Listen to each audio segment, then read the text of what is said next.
brand new Object 268 version 4 has just hit the stores in crates. So in today's video, ladies and gentlemen, I'm going to be doing a review on this tank and letting you know if it is worth it to gamble for this tank or not. So enjoy. Now before we jump right into the review about the tank, let's just talk about the crates first off. So it's important to notice that Wargaming this time, and instead of doing, selling crates for money, what they usually do on its first release, they've actually been quite generous and sold the crates for gold.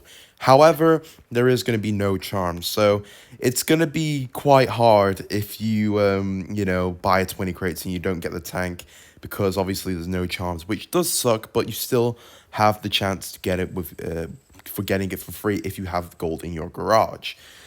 Luckily for me, I sold my Gravedigger. I had already 1,000 gold in my account, so I got the free crates. I think was for like 4k gold. I got that, and yeah, I got the Object 2684 for free. But yeah, let's just jump right into review and letting you know if you should gamble for this tank as well. Now jumping into the statistics about the tank. Now I've been playing a couple games with the tank with the Object 268 version 4.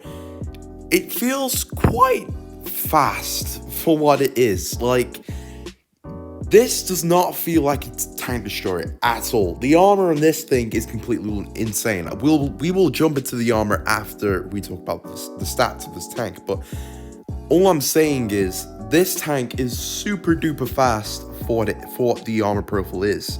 Because, let's try and find the engine here, if we can find it. Oh, here we go.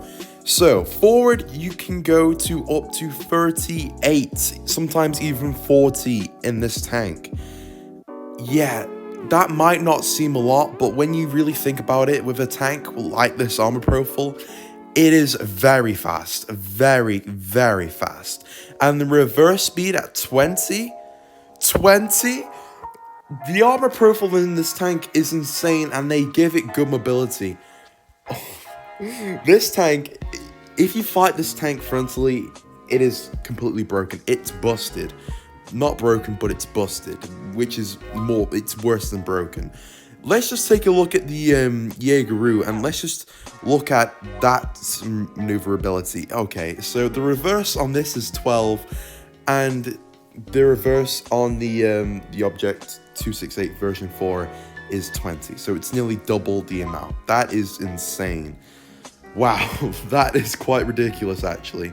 Let's try and look at the T123 and let's see what that reverse speed is saying for the vehicle. Let's reverse speed 10. Okay, that's double the T123. So now you can actually see that this is it has more armor than the T123. It has better maneuverability than the T123, but what about the gun? Well, the gun is not your average 152mm doing 640 alpha damage. No. The alpha for the AP is 690, which is absolutely devastating if you get hit by this. And the heat sitting at 600 is still quite nasty, especially for a premium shell. And high explosive as well is 800. Now, a lot of people are going to be confused for why the tank has the 800 for its HE. When you take a look at the E100, its gun does, it's 15 centimeter, does 960, the high explosive. So, a lot of people are going to be confused about why the HE on this thing does 800, but trust me, let's all be honest, a tank like this cannot do 1,000 damage. It would be completely broken. But yeah, so that's the gun and the armor and the speed for you. Not armor, but that's the gun maneuverability for you. Let's just jump right into the armor.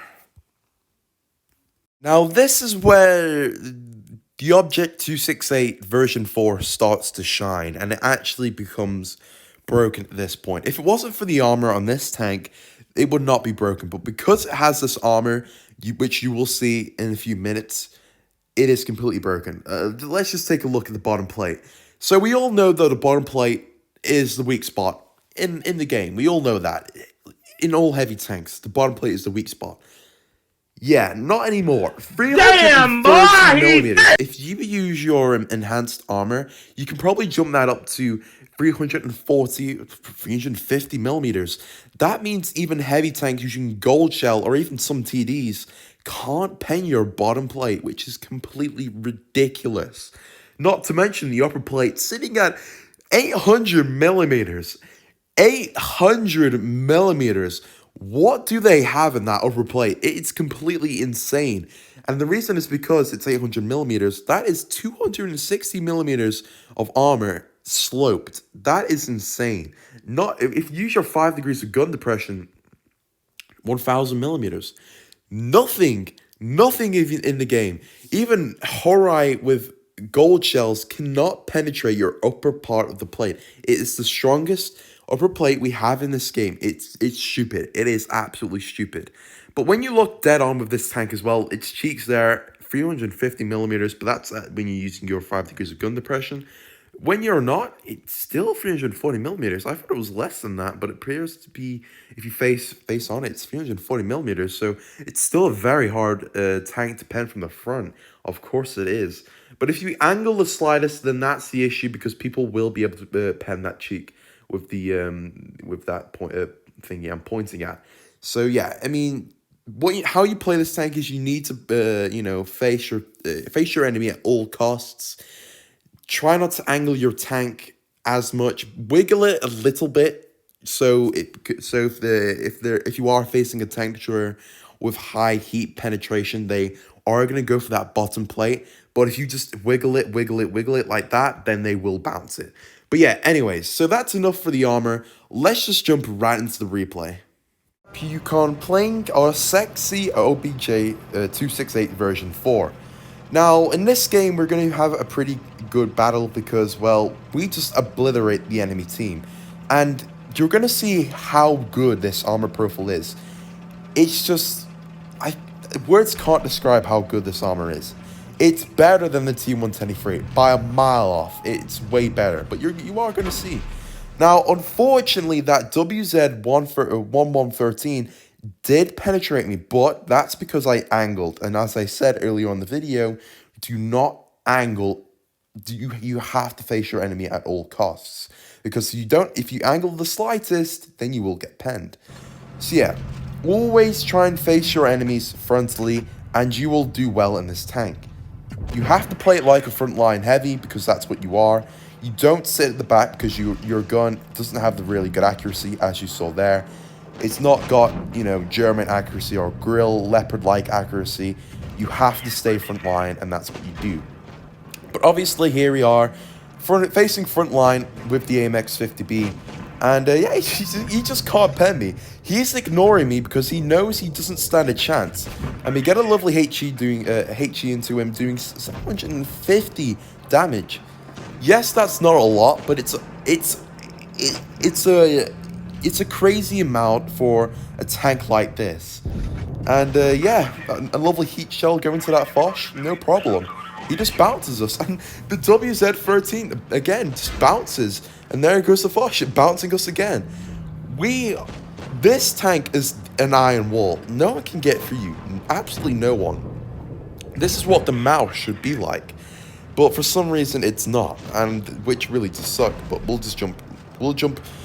I'll make a video later on with the mouse and why it should be, an armored steel beast, but it's really not. But yeah, I mean, it's just too strong. It's very powerful. Yes, we are getting penetrated, but let's just face facts here. The WZ, I'm not so sure where. Okay, so they went for the hatch, I do believe. They shot the hatch and they got a lucky shot there.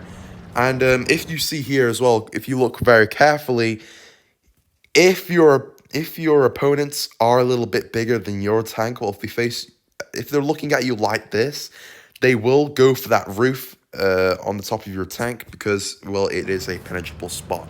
So you need to be a bit careful about that. We are going to be a little bit careful now, because if I do push, I am a one-shot towards that VK.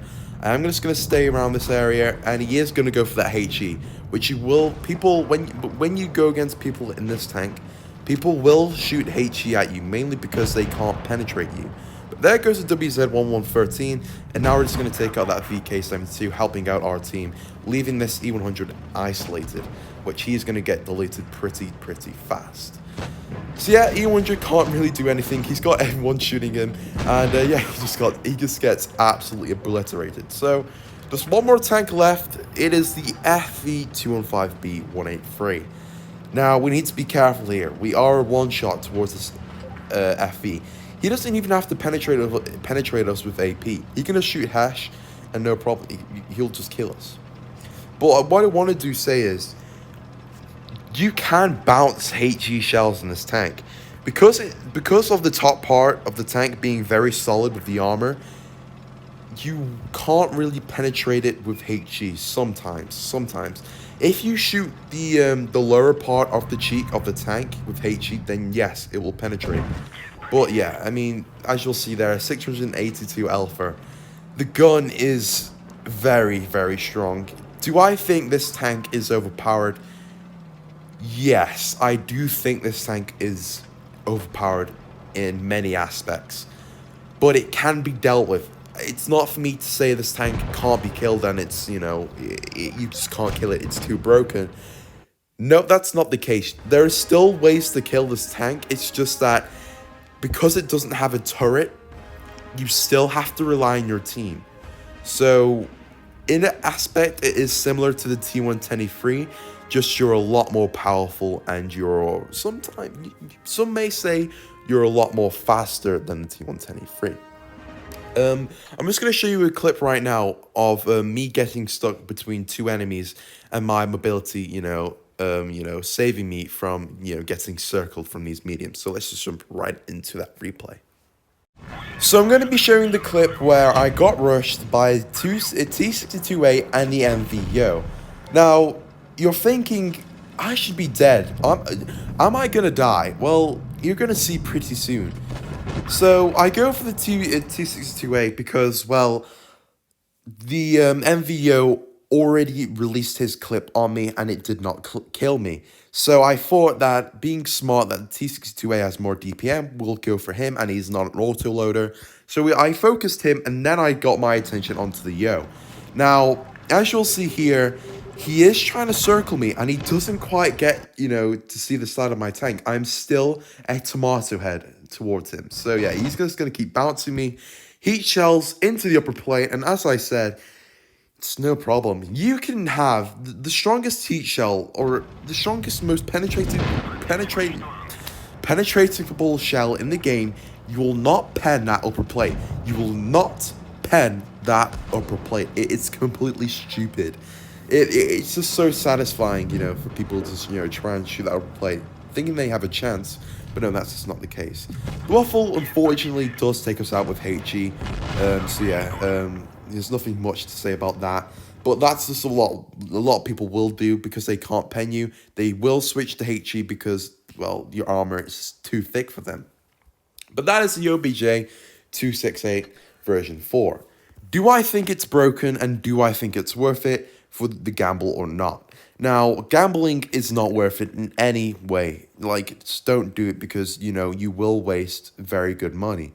But if you have the gold in your account, like I did, then yes, I would recommend, giving it a go and see what you can get. But go for the lowest price because you're not going to be losing much anyways. Is this tank broken then? Yes.